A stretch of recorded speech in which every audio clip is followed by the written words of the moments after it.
Greetings. My name is Michael Miller. This is a Michael Miller trademark training video out to you because you're watching live on YouTube, meant for Michael Miller Pilates licensed affiliates, the Core New Core, and anyone interested in surviving as a Pilates instructor. So, forgive my English. Forgive my inability to have my words come out as hopefully as well as I intend them. And remember that my broadcast is about surviving as a Pilates instructor. So my comments are made in that light.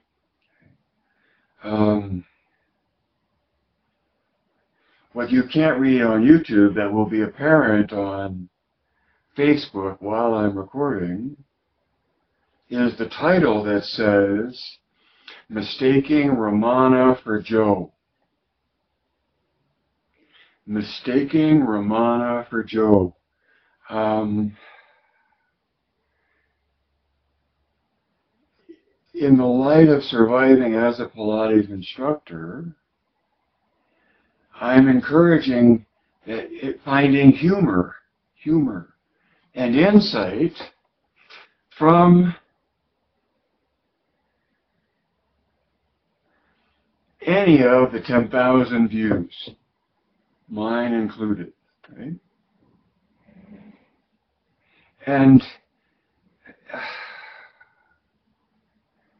yet, it just an old video clip of Joe overseeing his student Ramana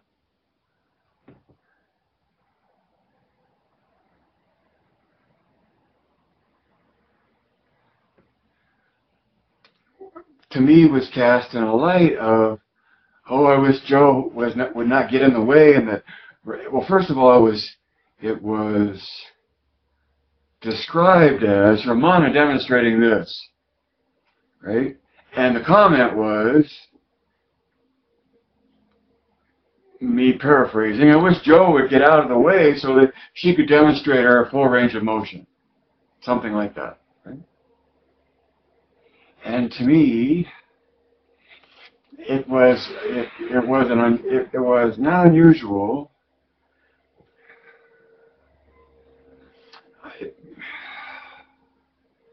I wrote down willful misperceptions,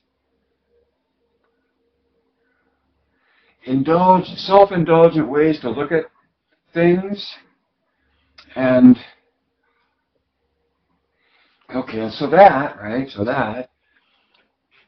my thing I would focus on with you is looking at from Joe, right? Does it then go to Ramana and then to you and then to somebody else, and it's just the string of people that participate that matters? Or is meaning that there is nothing distinctive that started and necessarily ended with Joe because it made a point, and that being that, making a point, it is unique.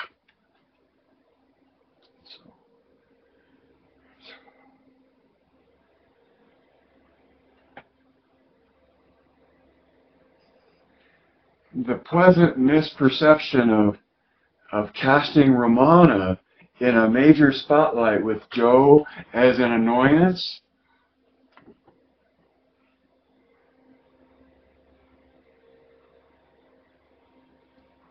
shows an unusual point. Not unusual, it's not unusual. It's a revealing point of view because it casts Ramana in more of the predominant light as though Joe was in the way and didn't matter as much. Which is sort of the point the light I'm trying to cast for you as an instructor is to recognize the presence, always, of those who would, or those of the point of view from wherever, but the point of view that really the big name wasn't the big name, it was somebody else behind the scenes, or that they knew, or the significant other. You know, you can look at Einstein or Rodin or Queen Elizabeth or Martha Graham, and interpret history as to whose brilliance was shining through. And yet, to me, in all of those cases, it's sort of obvious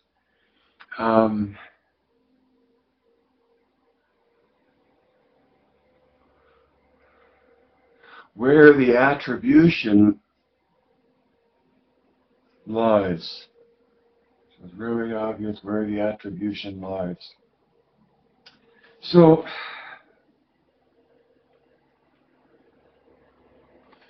from the point of view of MMP, and that Pilates has an ideal within it, and you're after this experience,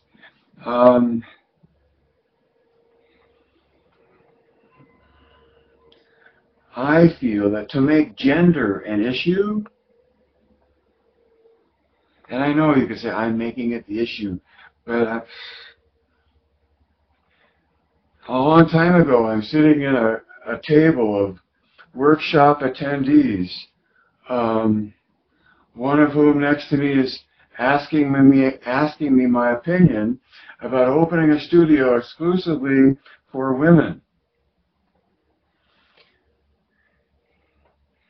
And really I answered as a Pilates instructor, as a teacher, that I was in that environment to be as, and I said that I thought that was a completely arbitrary choice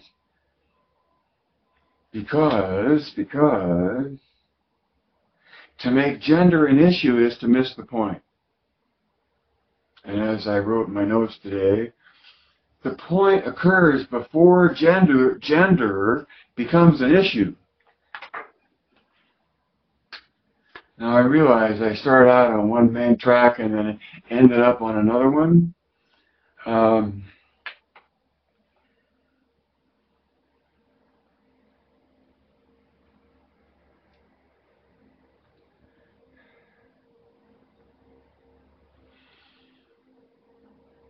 A comment about being a Pilates structure in today's culture and all the stuff that's going on in the tsunami of passion. A lot of money is changing hands, and money draws more money, wanting to make money and expand the market for the money that's happening. And one of those ways is to try to expand the market to a population that is sparse by comparison to the market, to the population making use of Pilates, the people doing Pilates, and making it a gender thing. And what am I saying? The financial pressure to expand the market obviously seeks to increase the market to more men, or have more men do Pilates.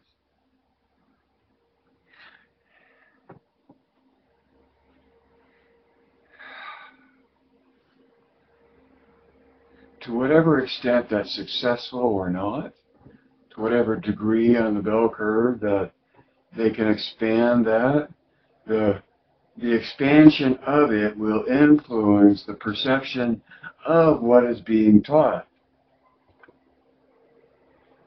Meaning, if you actually present Pilates to a masculine population, I believe, and it's just biased because I'm a guy, but if you give a guy something to connect to with Pilates, they'll like it just as much as the female population. And that's just not true.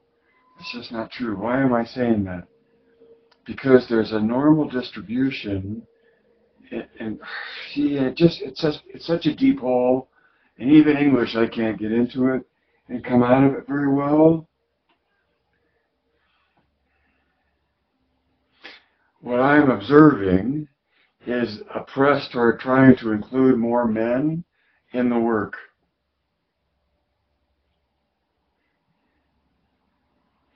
to whatever level they're successful, their presence will influence the work.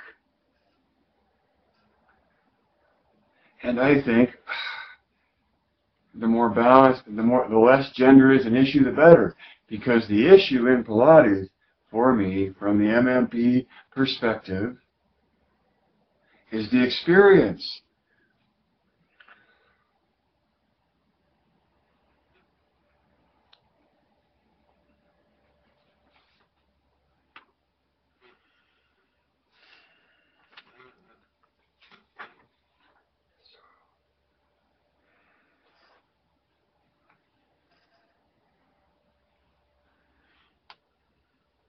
I've seen very distinctive efforts to Photoshop the history of Pilates.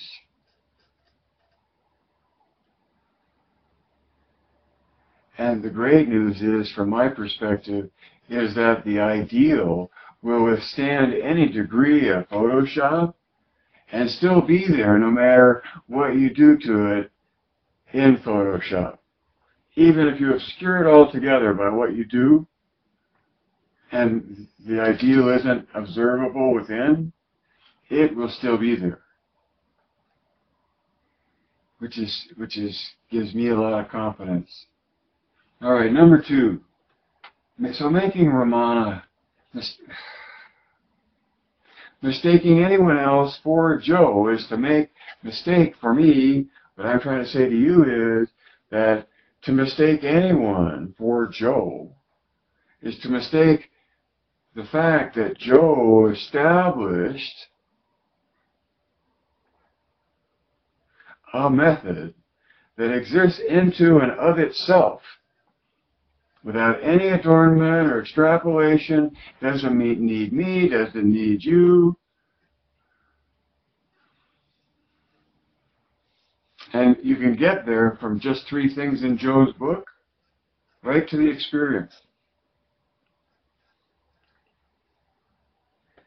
And so in all of the theatrics in the court and the different perspectives that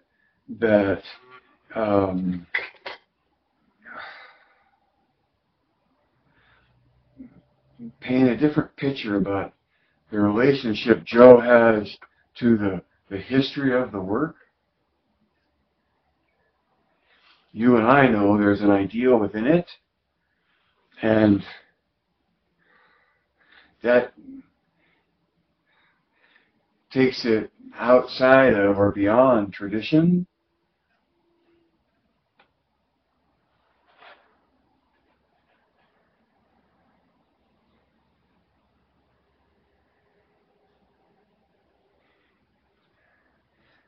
To where superficial, self-indulgent, often willful misperceptions. All of Pilates. Okay. Joe Pesci. Okay. All of Pilates is about perception, or about observing, and I would say perception in the sense that it's perceivable, and it's also about what you choose to perceive.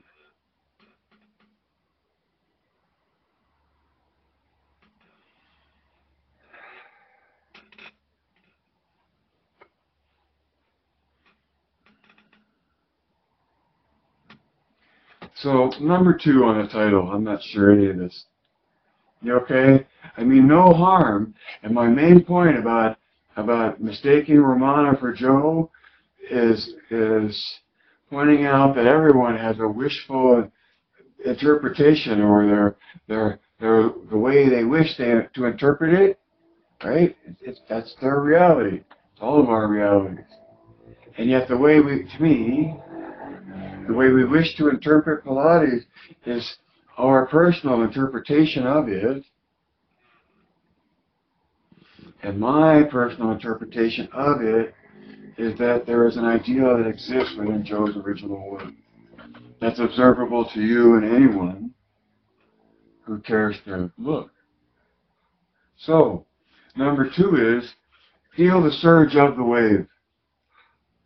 And so part of the surge of the wave is through lack of clarity about any sense of how history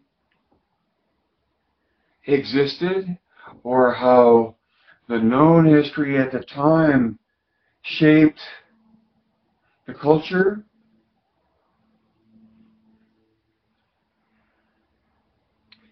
My number 2 is feel the surge of the wave and recognize some of the influences that are happening and some of the willful misconceptions that may suit someone's cloak that they wear about Pilates or project about Pilates.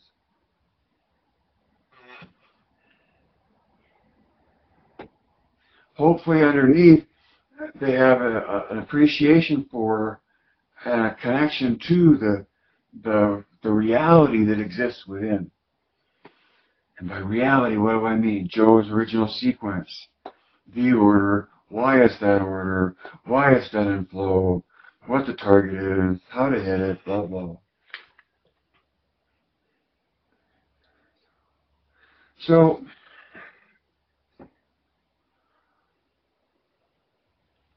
I make a distinction between studio owners and training programs.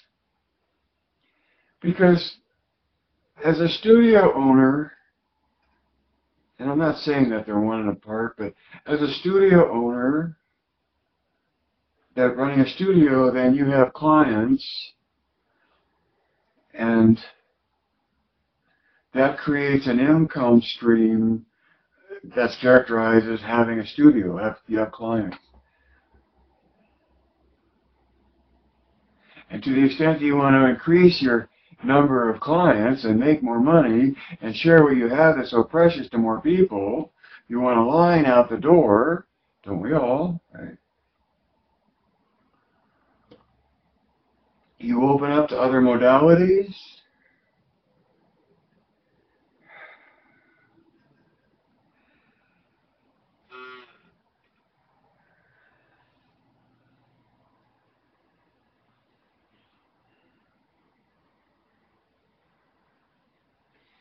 As a teacher training program versus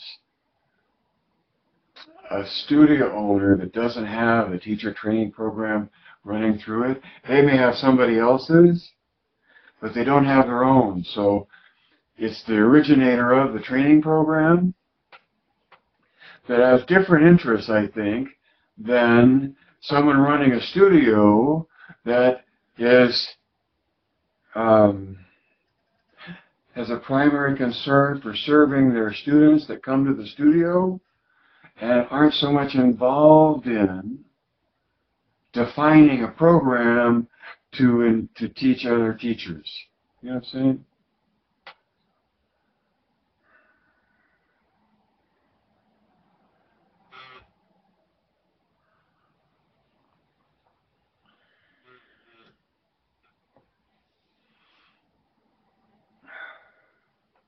Well, I guess that's what I'm saying. This all boils down to an advertisement for me, of course, or at least a promotion to buy my course on Udemy, which is How to Survive as a Pilates Instructor.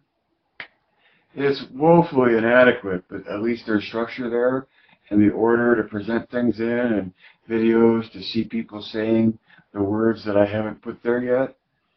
But the title about the Pilates method, no, about feel the surge of the wave and start paddling.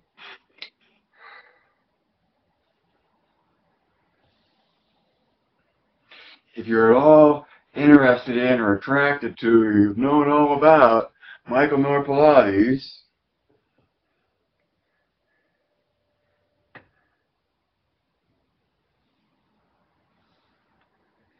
I encourage you to paddle on the wave with your understanding of the ideal within Joe's work. Number 3, okay, to change a metaphor, because the title is The Pilates Method is a beam of light that you stand on.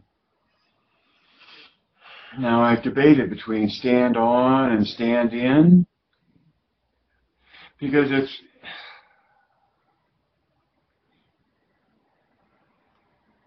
you stand on the beam of light that comes from beneath and supports you, so you're in the beam. That's what I mean. If I just said you stand in a beam of light, it could just be a floodlight that comes down, and that's not the image I'm painting with you. The Pilates method is a beam of light that you stand in, and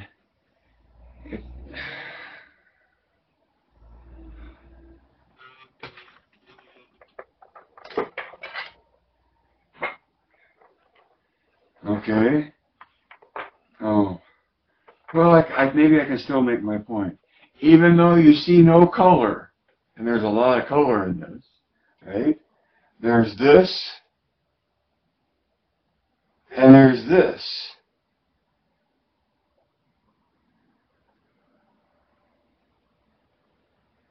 Right? This, or this. Right?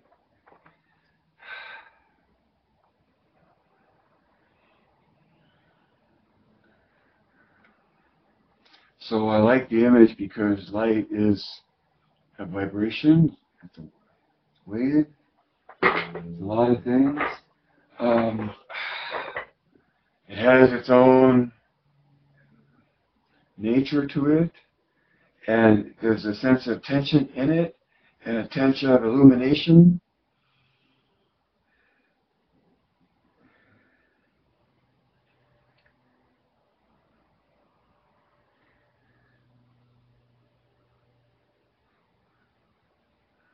The whole point of Pilates, in a very practical way, is to be able to create oppositional tension between axes. So alignment is sensational, for one thing, and more importantly, uniform engagement of your musculature is the other. And it's in that uniform engagement of your musculature that you're able to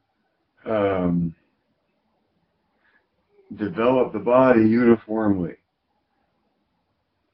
That the development in the moment is uniform, and because of that quality of uniform engagement, this is standard Pilates, right? It's whole body. Now, the way you get to it is one way of core tension. I think it's a pretty obvious way that I've been in it so much, and that it points to the fact of the physics that it occurs and happens. So I have to live with the responsibility of pointing that out, and the credit of having done that. If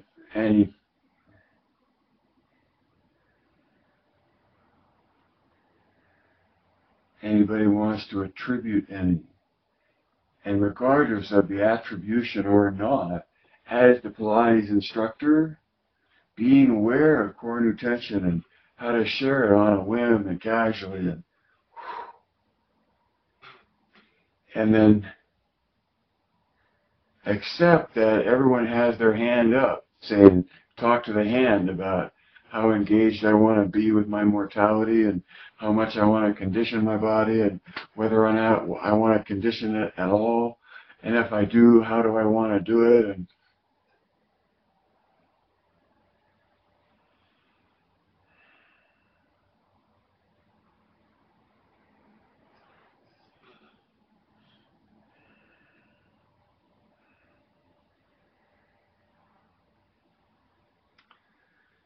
I don't think I got to say what I wanted to say, but I don't know that I knew what I wanted to say in the first place. But this whole sense of standing in a beam of light, like a suspension tube, like it's air instead of light, there you go. Because it's weightless and it's more about vibration, right? And it's the clarity of the tension, I guess I would say, that you're engaged in that gives you that quality of suspension in light.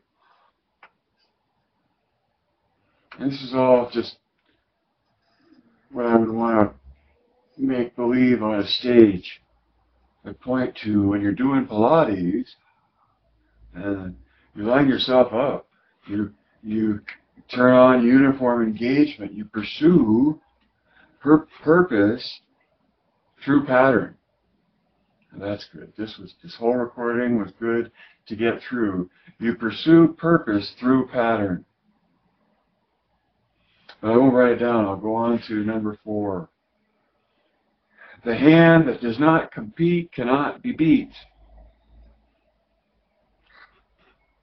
So if a person puts up a hand in opposition to you, and you keep your hands behind your back, right? Then if there's nothing to compete with, there's nothing, then you cannot be defeated. And I'm sharing this because a dear friend of mine found herself in conflict with a family member who was venting, and she reminded me of that phrase that I have used often: the hand that does not compete cannot be beat. And so to the extent that you don't try to put out opposition, right? You don't make it a competition. And that doesn't become anything that you can beat on. Be obedient. Just stay out of it altogether by not competing in whatever the issue is that you're being pressed in or confronted by. The hand that does not compete cannot be beat. Number 5. And really, number 5 just leapt out onto the paper as I was trying to do summary. And number 5, maybe in the worry that I hadn't said anything yet, number 5 goes like this. Free your student. Don't enslave them. Free your student. Don't enslave them.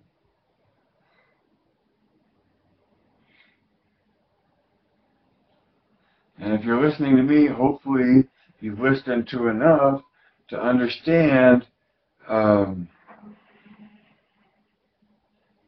what it is I'm talking about. Free your student, don't enslave them. All right, so the more aware you are of Joe's place in history, the more you can use humor and your insight to deepen your appreciation for what you actually understand about things, and to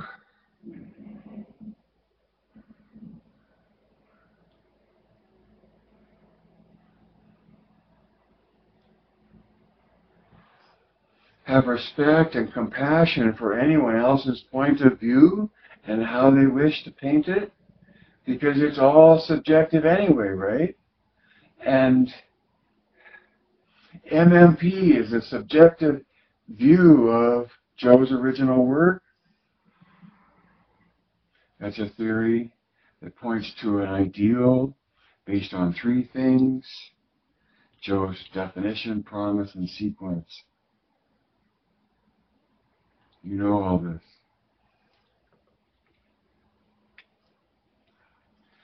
And so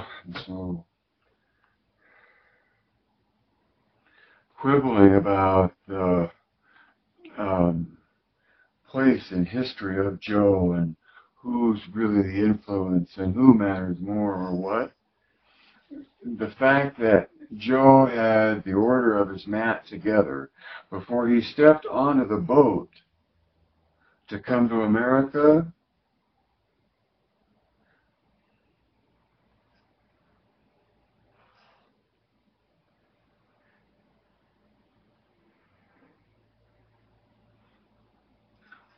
for me, what is essential in his work was in place by virtue of the mat itself.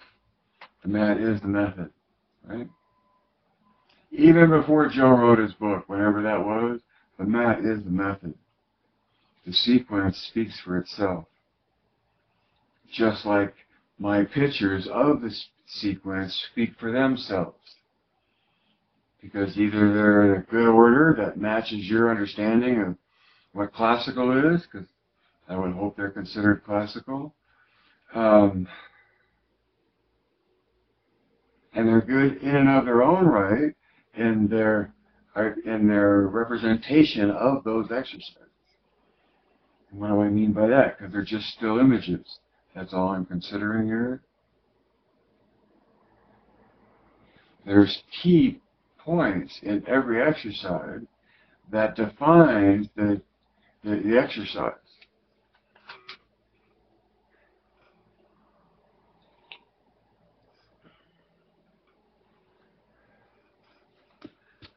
I give so much credit to Sandra Murphy, who was the talent that became more than a talent and co-editor as we took shots. Started out I wanted one more picture, and it ended up she wanted one more, and there was a lot of back and forth between that.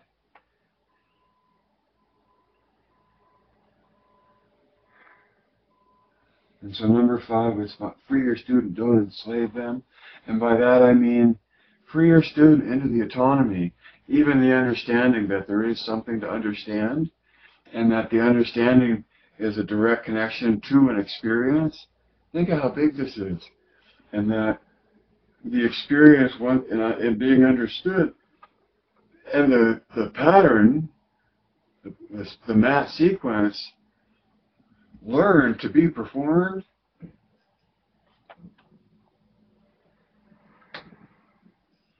Yeah, find humor and be grateful you know better. And no matter what gender you are,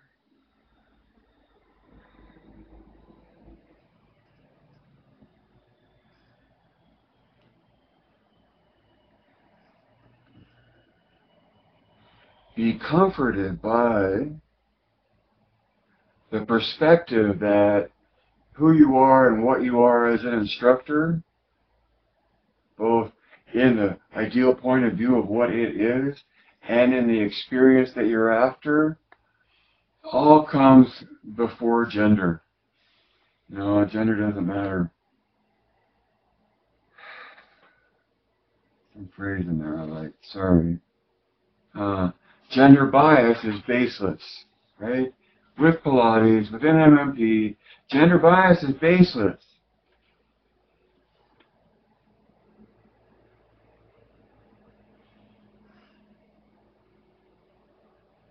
To make gender an issue is to miss the point. To miss the point occurs before gender becomes the issue. See? Now, that's just within MMP, and maybe that's hopefully not decried and misinterpreted.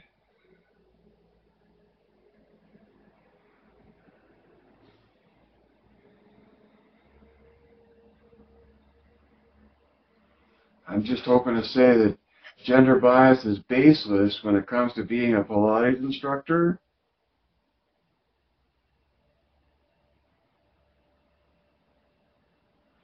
And that's as far as I want to take it, or as much as I really ever wanted to say.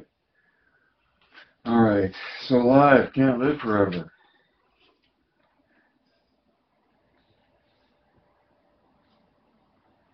Read between the lines. See behind the curtain. Add 2 and 2. Direct your thinking. Geist.